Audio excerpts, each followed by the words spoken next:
E atenção, toda doação enviada via Pix será destinada a manutenções do canal, como internet, aparelho para digitação desse canal. Na verdade, tudo requer verbas, valores, deixar tudo funcionando realmente e você poder estar desfrutando dessas lições aqui, tá?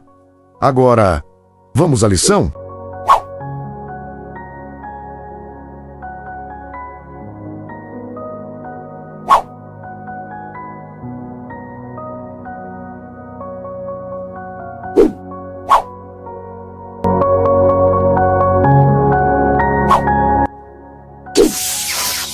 Me chamo Evando e... Vamos mais uma lição desse dia? Vamos lá então, pegue sua Bíblia e sua lição da Escola Sabatina Adulto e vamos estudar com a gente aqui em nosso canal. Adventista Sucatinga Beberibe 7 no YouTube. Bom estudo! Ah, já ia esquecendo. Se você caiu nesse vídeo de paraquedas aleatoriamente e ainda não está inscrito, é só clicar na palavra inscreva-se, aqui, tá? Abaixo! Olá! Me chamo Evando, editor do canal Adventista Sucatinga Beberibe 7. E é uma felicidade em ter você aqui no canal conosco, estudando a lição, deixando o seu joinha, comentando e compartilhando, que é de grande importância para o crescimento do mesmo. Pois assim, assistindo os nossos estudos, compartilhando, deixando o seu joinha, nosso canal terá mais engajamento e alcançará cada vez mais pessoas aqui no YouTube. Tá ok? Posso contar com você? Que bom que sim! Desde já agradeço a todos pelo apoio ao nosso canal aqui no YouTube, deixando seu comentário. O nosso canal terá mais engajamento nas redes sociais e alcançará cada vez mais pessoas no YouTube. Para a honra e glória do Senhor, Maranata.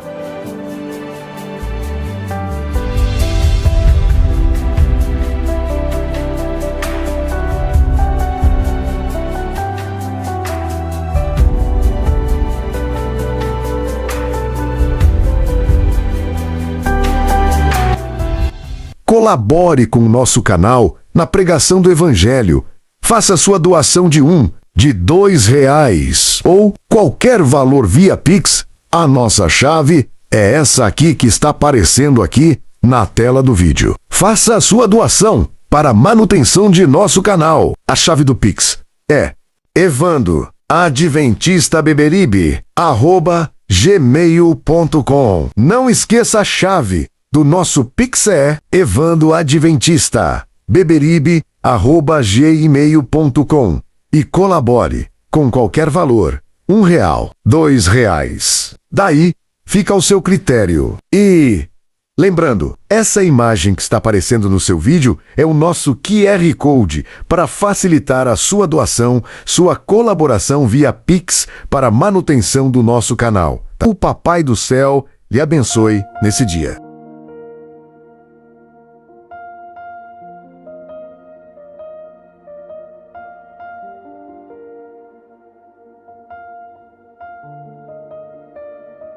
Agora, vamos à lição desse dia.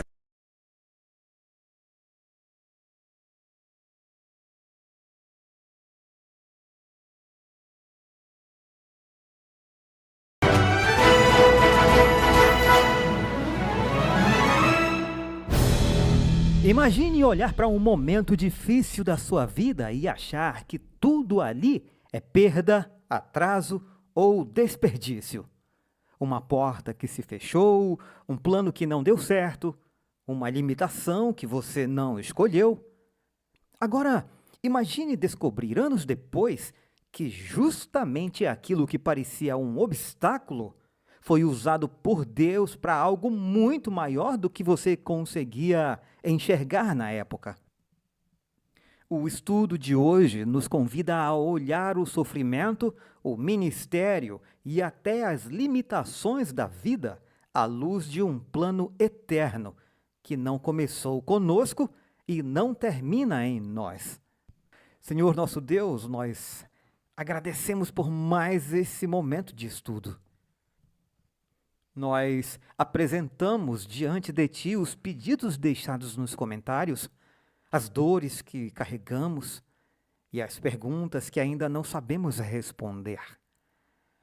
Ajuda-nos a enxergar nossa vida à luz do teu plano eterno e a confiar que nada é desperdiçado em tuas mãos. Oramos em nome de Jesus. Amém. Vamos acompanhar agora a música de memorização do verso áureo da semana.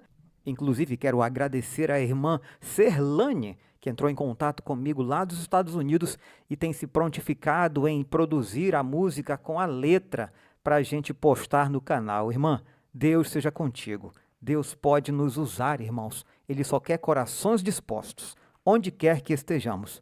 Vamos de música.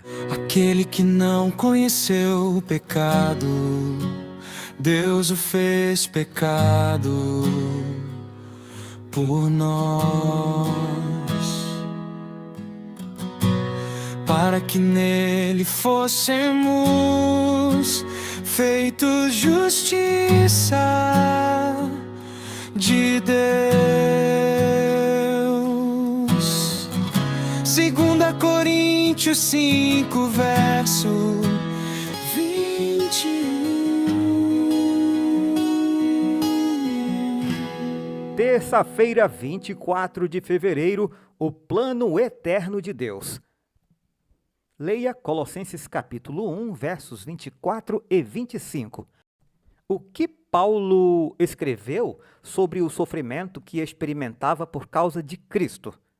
Agora me alegro nos meus sofrimentos por vocês e preencho o que resta das aflições de Cristo na minha carne a favor do seu corpo, que é a igreja, da qual me tornei ministro de acordo com a dispensação da parte de Deus, que me foi confiada em favor de vocês para dar pleno conhecimento à palavra de Deus.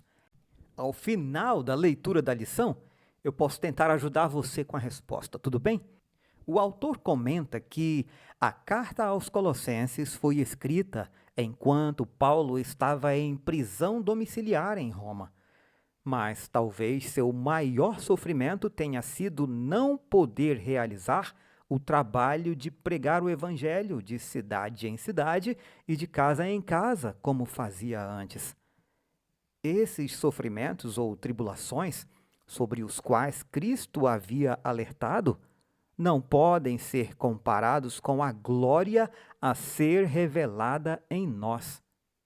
Esse é o panorama maior.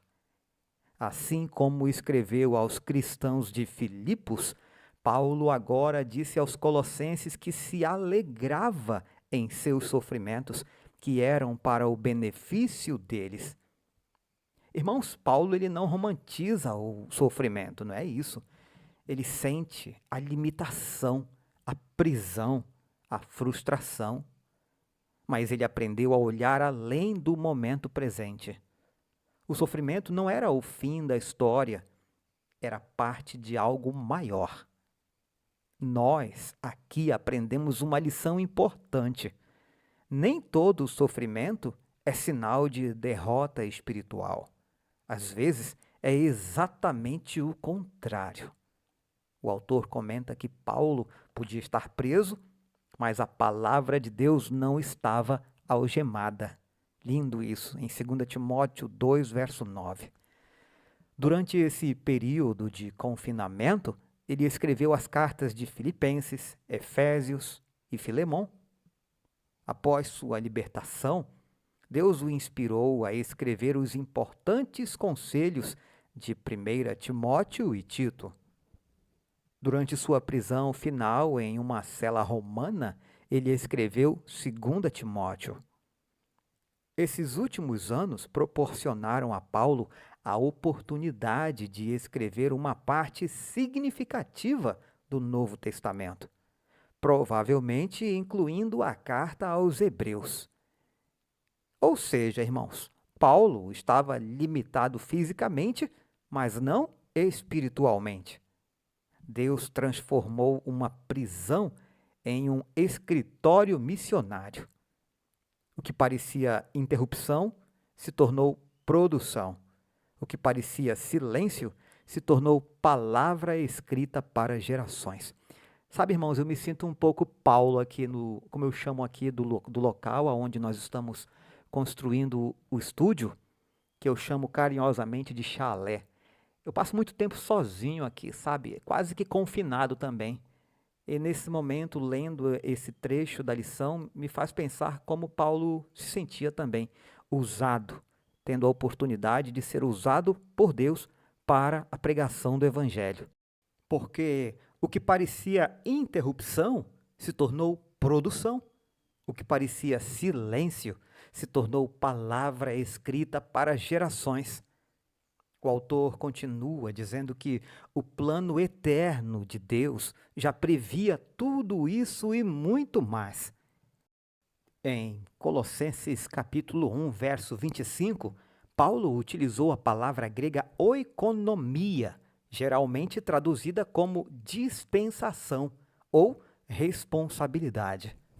Em sentido limitado, esse termo se refere ao modo como Deus organiza as coisas, como em 1 Timóteo capítulo 1, verso 4, que diz: nem se ocupem com fábulas e genealogias sem fim. Essas coisas mais promovem discussões do que o serviço de Deus na fé.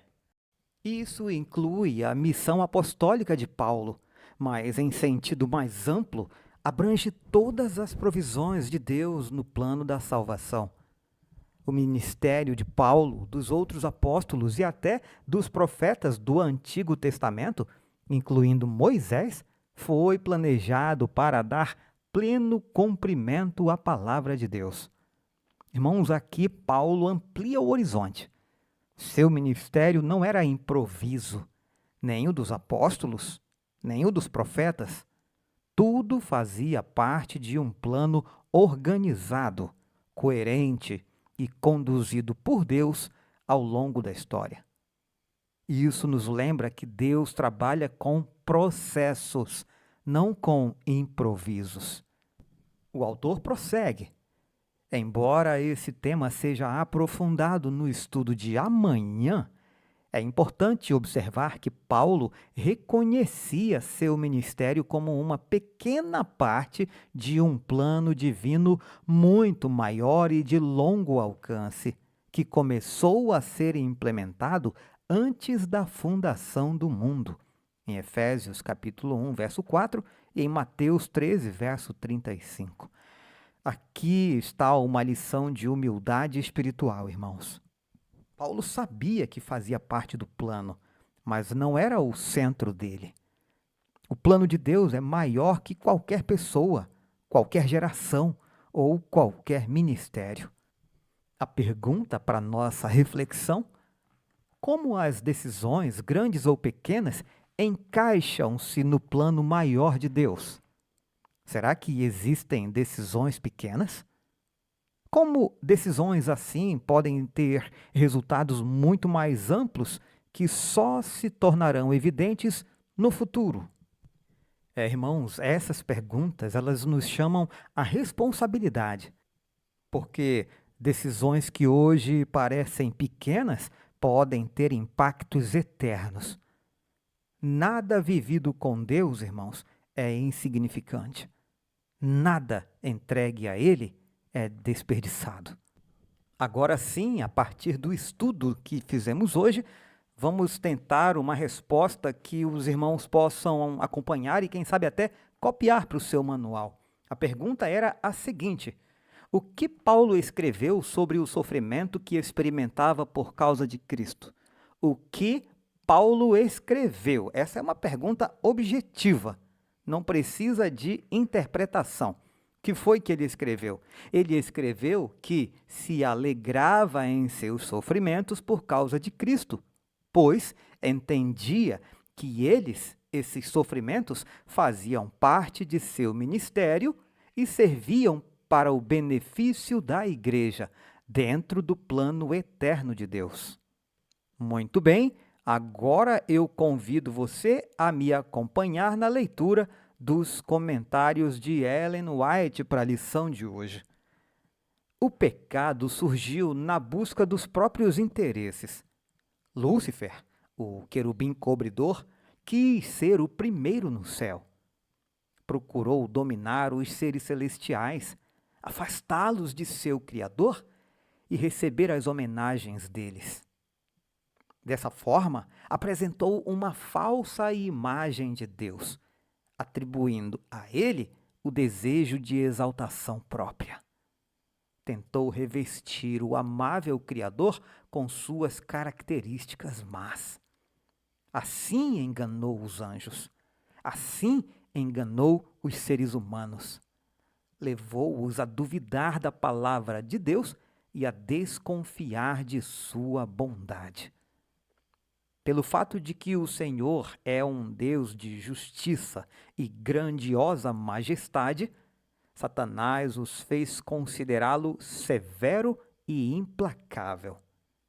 Dessa forma, levou as pessoas a se unirem a ele na rebelião contra Deus, e as trevas de aflição desceram sobre o mundo. A terra se obscureceu por causa da compreensão errada sobre Deus. Para que as tristes sombras pudessem ser desfeitas, para que o mundo pudesse voltar para o Senhor, era preciso que o poder enganador de Satanás fosse neutralizado. E isso não podia ser feito pela força.